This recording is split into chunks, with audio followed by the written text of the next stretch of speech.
So the return of the brand split is now official, and this is good news for the Divas division, which I'm now going to continue to call the Divas division since they won't even call the Divas title by its name anymore. But it's good news because the division was going to have a hard time developing without the brand split.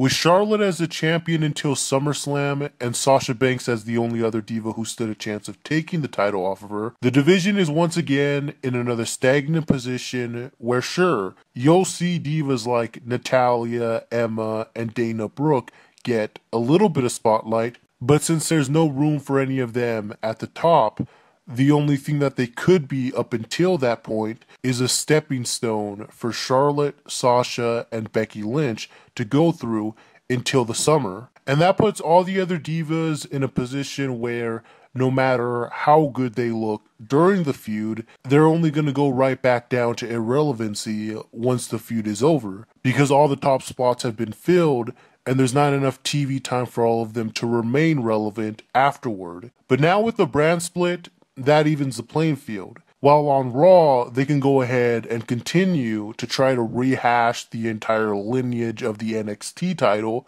which is obviously what they're trying to do, while on SmackDown, they can have fresh feuds and more opportunities for the rest of the division in the meantime. So all the divas that are never going to be champion, like Natalya, Naomi, Alicia Fox, and everyone else who didn't come from NXT, can still have a chance to at least be one of the top divas on SmackDown where they don't need the title to be relevant. So Dana Brooke debuted on Raw, and I'm a little mixed on this because I thought Dana Brooke still had a ton of potential on NXT, and I didn't think she was going to be able to reach that potential on the main roster just yet. But then I started to turn around a little bit after Emma's injury when WWE hit the acceleration button on Dana Brooke, and she's been getting a strong push on her own. But now it seems like they're just going to go ahead and make her Charlotte's lackey instead. And this is again why I thought they should have waited to debut Dana Brooke. Now I understand why they kind of need to have her with a partner. She's obviously still green and needs more developing. But that's why she should have spent a little bit more time developing on NXT. It would have given her a chance to improve as well as build up her credibility so that she could be a dominant diva on her own whenever she did debut. Especially in this case, you can already tell that this is going to be one of those pairings where Dana Brooke does all the jobbing so that Charlotte's opponent can gain momentum while still protecting Charlotte. And Charlotte needs all the protection that she can get now that she's broken up with Ric Flair. The thing about having Ric Flair by her side was that it helped cover up her weaknesses. It turned the idea of her leeching off of the Flair's last name to get a push into a heel character trait. But now that she doesn't have Ric Flair with her, if she's just going to continue to be the female Ric Flair without Ric Flair, then that's just taking another step backwards. So the plague of injuries that has been infecting the main roster has caught up with the Divas division. In Sasha Banks' case, this is her second injury since December, and to make matters even worse, it's a concussion. Regardless if it's only a minor concussion, she's already had issues with her memory due to head injuries in the past, and it's hard to underestimate the severity of any concussion now knowing all the information that we do about concussions and seeing everything that happened with Daniel Bryan. But regardless, I don't think this injury is going to hurt Sasha Banks much at all, especially because they were keeping her off TV anyway, so she didn't lose any momentum before they give her the title at SummerSlam. And this only reinforces the point that I've been making since WrestleMania. The fact that Triple H is trying to keep Sasha Banks off of TV until she wins the title proves my point that even WWE knows that everything up until Sasha wins the title is just filler, and they know that the only person that's going to get any real development for the next couple of months is Charlotte. That's why they don't want Sasha on TV, because any feud they could put her in would basically just be meaningless filler, and they know that if they involve her in too many pointless feuds, she's going to lose some of that "we want Sasha" momentum that she gets by not even being on TV at all. And that right there sums up a a lot of my problems with the current direction of the division. So since I haven't talked about the knockouts in a while, I have a lot to catch up on. The biggest news is that in the year 2016, TNA has lost 5 of their biggest knockouts that the knockout division has ever had, including Velvet Sky and Angelina Love. I think it's more likely now than ever before that this opens up the possibility for the beautiful people to make a reunion in the WWE. It is something that we've been wanting to happen since 2008, not just because of all the opponents that the beautiful people could have, but even members of the current roster that they could bring into the beautiful people. Think about Summer Rae, Dana Brooke, Maryse, Nikki Bella. Imagine a beautiful people faction versus the Horsewomen at a Survivor Series pay-per-view. That would be a pretty big deal. But with all their big stars leaving TNA, the knockout division has quickly been trying to fill the void. They started by breaking up the Dollhouse and putting the title on Jade.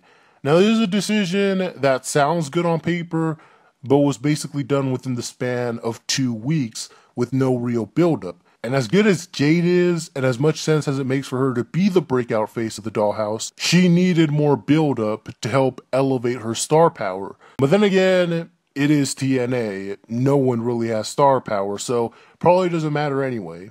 But I do think it was a mistake to pull the plug on the Dollhouse this soon. I think it should have continued with Rebel as the leader, since I think Rebel has the most potential of any of the other knockouts to be a top star in the division. But right now, they're having Maria pretty much carry the division in a Stephanie McMahon type role. Now, there was something about her character that I thought was familiar and kind of reminded me of someone. And then it hit me. Eve Torres. The mannerisms, the narcissistic tone of voice, the attitude. It's all identical to Eve. And the good thing is that these heel authority angles are an easy way to build talent up. It gives the baby faces an obstacle to overcome, and it elevates the heels by association. Now that TNA is starting to rebuild the knockout division finally, this is a good way to help build them up. So I got a lot of really hilarious comments in my last video. Kind of reminds me of when I used to call Eve Torres Mickey James. And in every video, I got comments from people trying to explain to me that she wasn't really Mickey James. Some people just don't know how to have fun on the internet.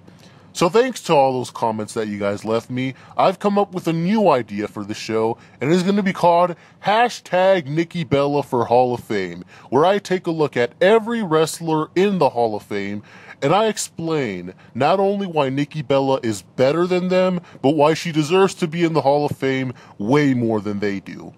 So let's start off with the most recent induction. Sting.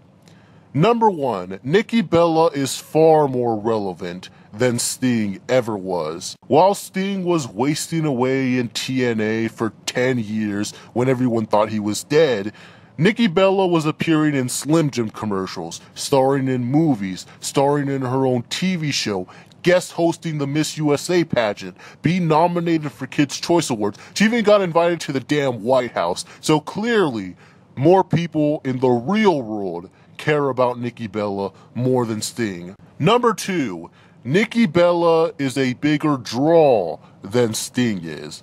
Think about it. The 2 wrestling companies that Sting was supposed to be the face of the company both went out of business with him on top. Meanwhile, Nikki Bella's drawing power has been so effective that now she's getting her own TV show in addition to a TV show that she helped make a success. Number 3, Nikki Bella has a far more impressive accomplishment record in her career than Sting does. I mean, look at this.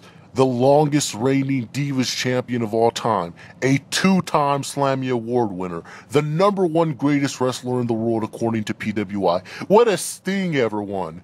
Oh, the same WCW championship held by David Arquette, countless TNA titles that even PWI doesn't consider world titles. Yeah, I don't think so. Number 4, Nikki Bella has outshined Sting every time that he's been on WWE TV. His debut at Survivor Series didn't mean anything compared to Nikki Bella winning the title in record time. His match at WrestleMania, Nikki clearly outworked him there. His match against The Big Show, come on, that's not even in the same stratosphere as Nikki becoming the longest reigning Divas champion of all time. Which leads me into my final point. Nikki Bella is a much better wrestler than Sting. All you have to do is compare her match with Charlotte at Night of Champions to Sting's match with Seth Rollins that very same night. It is not even a contest.